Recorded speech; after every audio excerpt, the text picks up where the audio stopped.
Proteins हे आरोग्यासाठी खूप चांगले असतात, शरीरासाठी खूप चांगले असतात.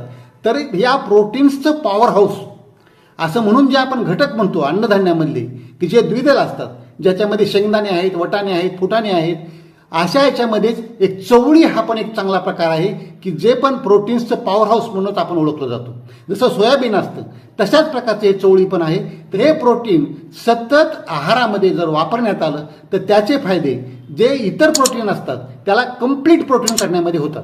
चवळी भाजी करण्याकरता वापरली जाते, आमटी करण्याकरता वापरली जाते, इले टेस्टी पदार्थ करण्याकरता वापरली जाते आणि याच्यामुळं तुमचं वजन नियंत्रण राहायला मदत होते.